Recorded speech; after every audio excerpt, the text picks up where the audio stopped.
Hurrah! You know how ghosts haunt places and they make banging noises and they scare people and that? I mean, I've just been thinking, they really need to get a life. It's usually at like crappy old abandoned places and they just hang around all day to scare someone and stuff. Like really, they just take loser to a new level. If I was a ghost, I'd be hanging out at Vegas. Actually, they are creeps because like they spy on everyone and watch them get naked and that. You know, like there's some stuff that we do that you just don't want to see. And so these ghosts hang around all day like waiting to scare someone. And then like someone comes home or whatever. And then they're like, ooh, this is a bad choice. I hope that happens to them a lot. They deserve it. It's just like, wow, you made a bang noise. How cool. Oh, you scared me. You know, it's just like, hey, how about you get a life? Literally. Some people have said to me that they think stand-up comedy is hard. And I'm like, I don't know what you're talking about. I mean, I think it's a bit of a cup of tea.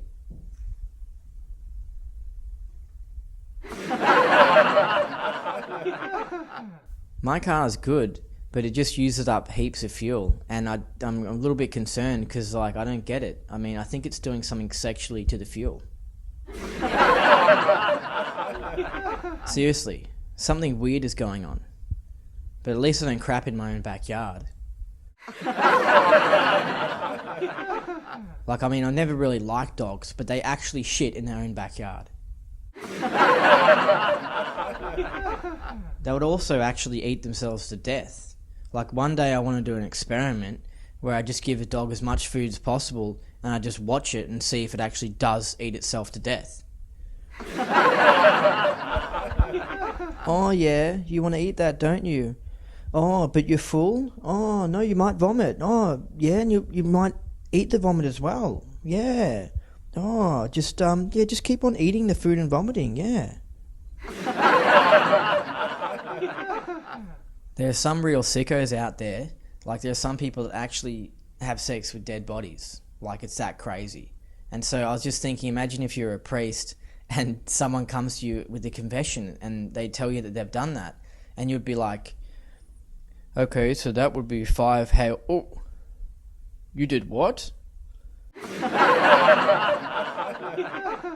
I understand the whole each is to their own saying, but it's just like, it's really taken it to the extreme.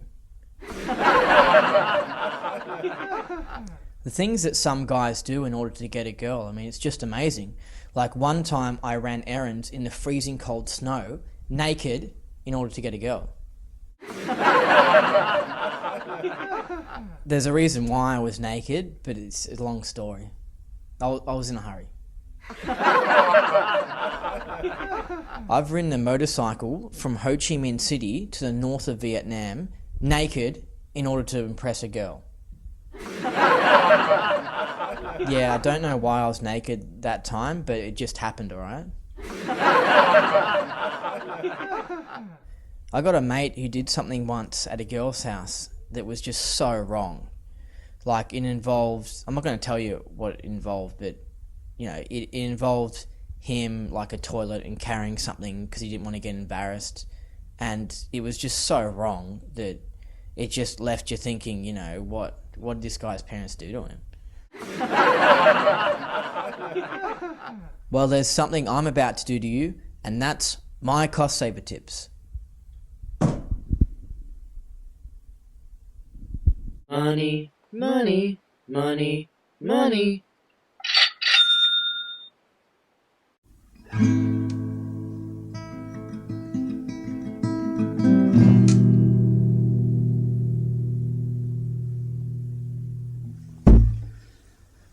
I was just brushing up on my Spanish guitar.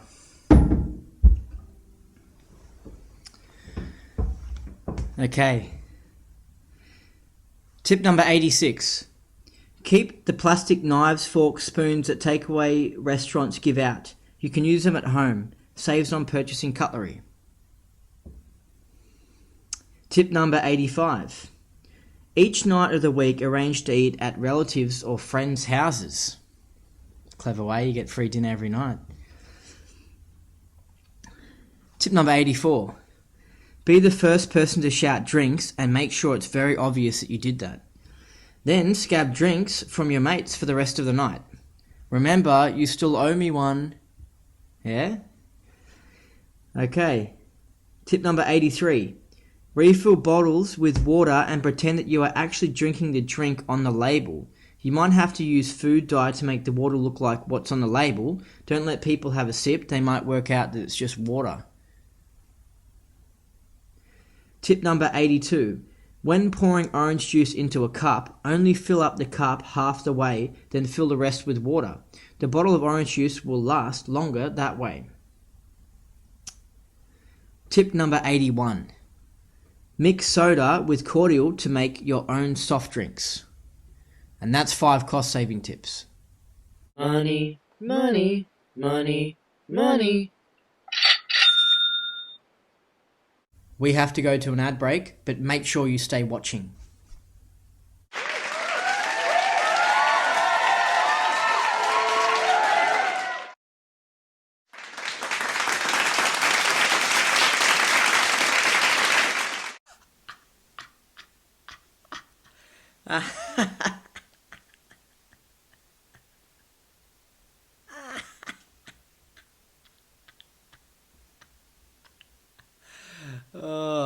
Oh, sorry, something really funny happened on the ad break. Just like, whoa.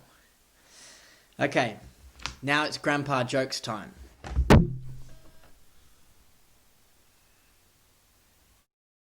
I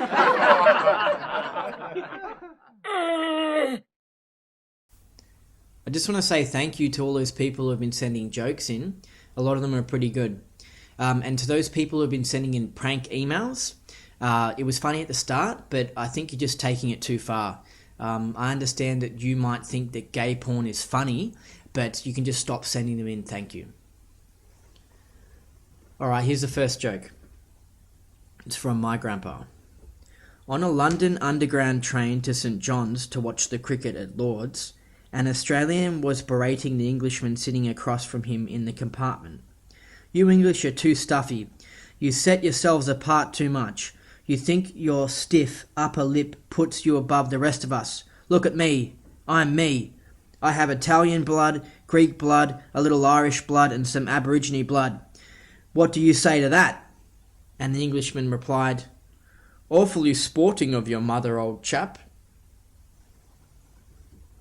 I found that one pretty funny. I don't know why, that just by coincidence this show's been really rude so far, but you know, I just happened, like I looked through 3 emails and every one of them was rude, and so like I just couldn't find a non-rude joke. But yeah, it's just a weird coincidence. But anyway, so that's a joke from my grandpa.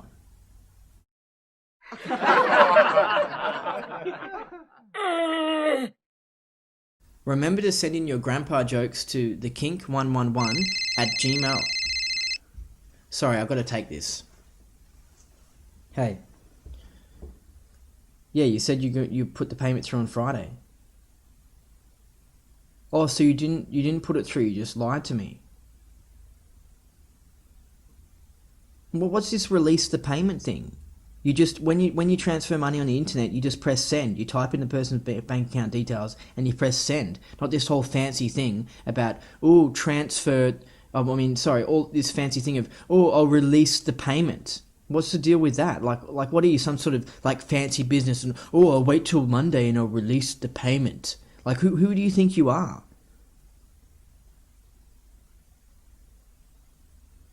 Yeah, okay, so pay me tonight. Don't release the payment tonight, okay? Alright, see ya. Alright, now we've got the news. A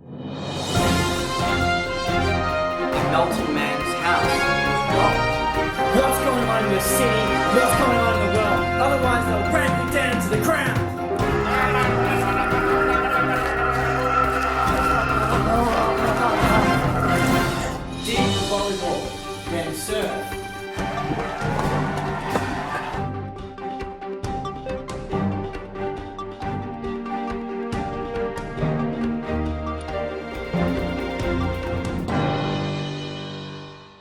Sarah Jones, a 7-year-old girl from Narnawating, received an A on her school project about polar bears.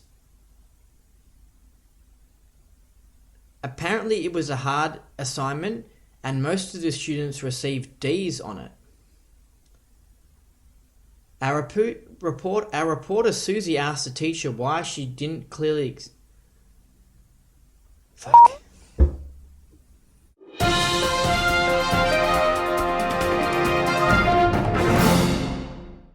We're going to cut live now to our foreign correspondent. So, hello.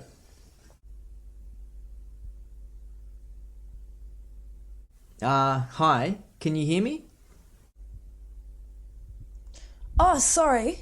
I was just thinking about how much of a loser I am.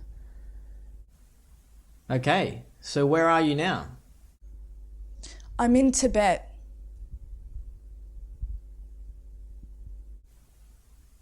Wow. Yeah, I've always wanted to go there.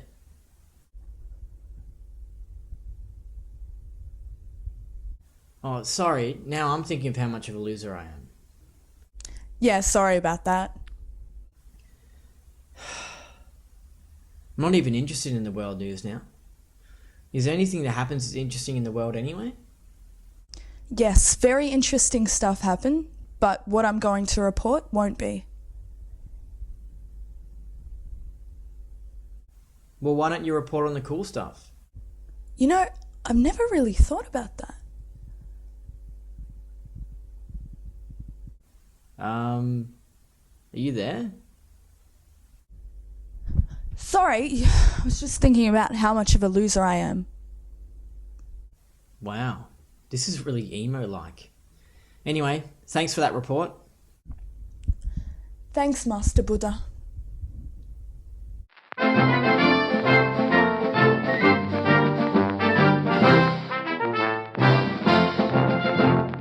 In the NBA, the LA Lakers won the playoffs. We have a live connection now with our weatherman, Antonio. Hello. Yeah, What have you got in your hand there? I got an envelope. I went to the letterbox and I was very excited to open a letter. But I can open it Why? because it's not mine. Then why is it in your letterbox? I don't freaking know. So you just got a letter there. I don't, yeah.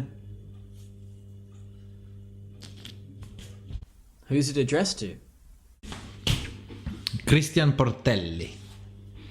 And that's not you. No? I'm Antonio Trio. So you got the wrong letter in your mailbox. I got the wrong letterbox in the letter. Why don't you just open it? No, I can't. It's not mine. Just live life on the wild side and open it up. No. I can't. So why are you just sitting there with a letter? I don't know. He just talked to me, so I got this letter here. Can I get a glass of wine? No, you've got to do the weather report. You can't just drink wine. Why not? Because you're not supposed to... Oh, just have a cup. You want some? Well, yeah, but there's no wine here. I see there's a glass there. Are you blind? Oh, really? Oh, wow. You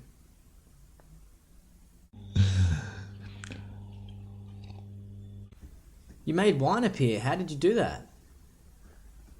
I made this. This one I made. Beautiful.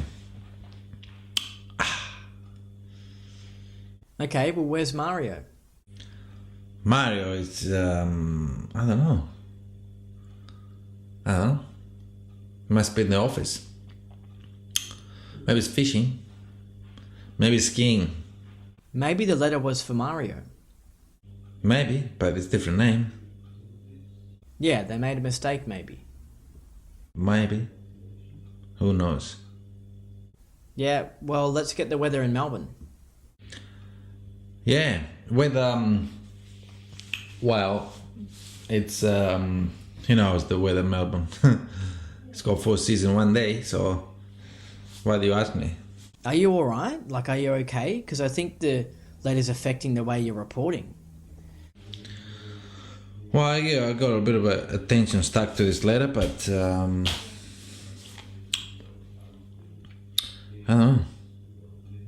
don't know. I don't understand. It doesn't make sense. Yeah, I don't understand either. But let's quickly, what's the weather in Melbourne?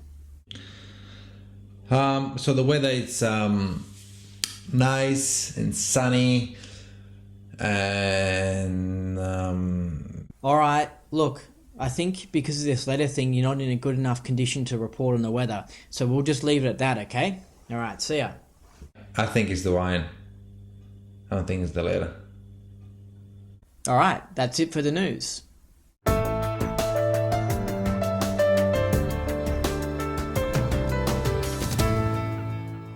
We have to go to an ad break, but make sure you stay watching.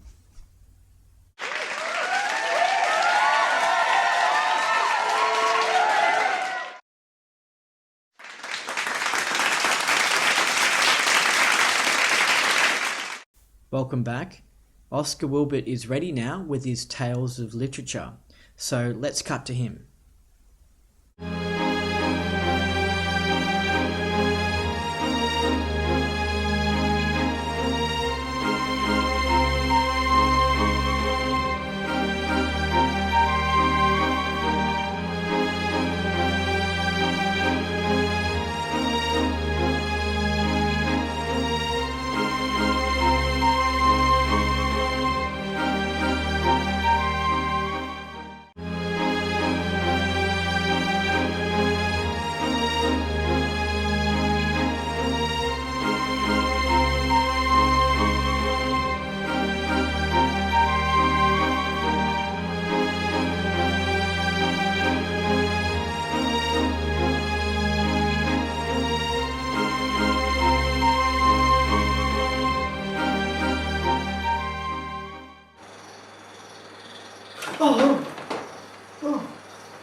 There was never a story of such woe than that of Juliet and her Romeo.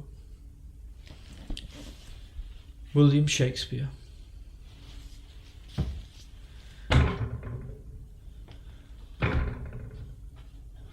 Welcome to the show. I am your host, Oscar Wilbert. Next to me, we have Ian Dickinson, a writer from Boston, promoting his new novel, Whasking Tales. Ian's a fantastic writer. It's great to have you on board. Thank you. I'm very glad to be on the show. I'd like to compliment you on your choosing of reading of William Shakespeare. His literature contains so much rambunctiousness. It is truly spectacular. I'm spectacular. Yes, I too am excellent. A lot better than you. Now tell me, Ian, what's this story Whasking Tales all about? I haven't had a chance to sink my teeth into that bad boy. It's about Italian men who are supplanted by prostitutes using a ballisticardiograph to negroglobulate on the men. Oh, such beauty! The juxtaposed differentiating rate of it highlights its sequestral bequeath. Thank you. I worked on the flocks and oxen nihilipilifications of it for a very long time. Have you, perhaps, read some of the great work of the mighty Flamingo Ding Dingle? No. I heard it's not any good anyway.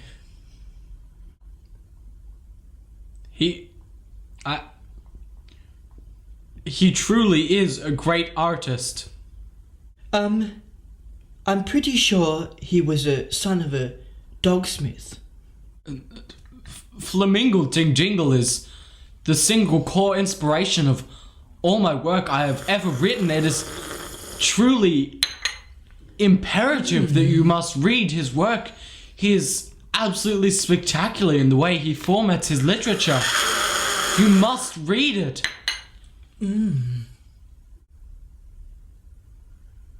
How dare you? Do you realize who you're talking to? I am Oscar Wilbert. People come across the world to hear me speak. You're just Ian Dickinson, a writer from Boston. You're lucky I even let you on this show. I do know about Flamingo Ding Dingle, and he is not good. I don't go around telling you who you should listen to. So don't come on my show and tell me who I should listen to. I am an expert on poetry. I had my personality tested by a psychiatrist. Every trait of it was perfect. Unbelievable. I am exceptional. Okay? I can show you the results. So next time you think of telling me what to do, you should stop and shut your mouth. Well, that's all we have time for on tonight's show. But stay tuned, and next week we have the king himself, William Shakespeare.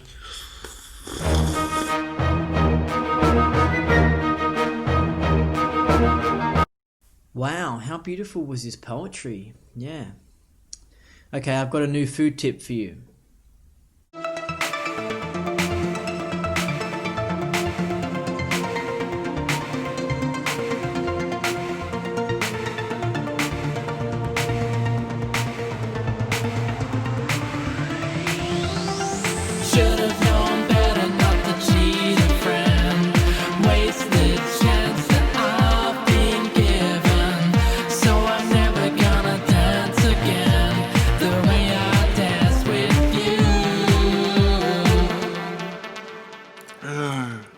Yum. Food tips. Do you know that women's breasts are fantastic? Okay, like, I don't know why this episode's been so rude, but it just happened, okay? It's seriously a coincidence, alright? As for feeding babies, the breast milk has lots of vitamins in it and nutrients. It's just all this really good stuff for the baby, and it really helps the baby to grow. And a lot of those baby formula mixtures are just full of a lot of sugar, so you should avoid them. In the breast milk, it also has stuff that stops babies from getting diseases and stuff. Like, it's amazing. It's like God's God's milk.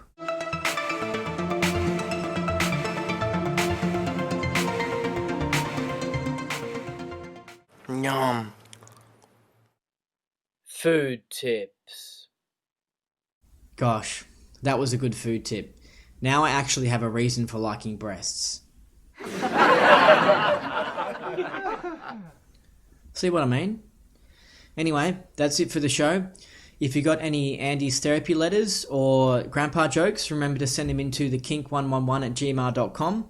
We didn't have time to read any Andy's therapy letters, but we will next week. And that's it. So I'll see you guys next week.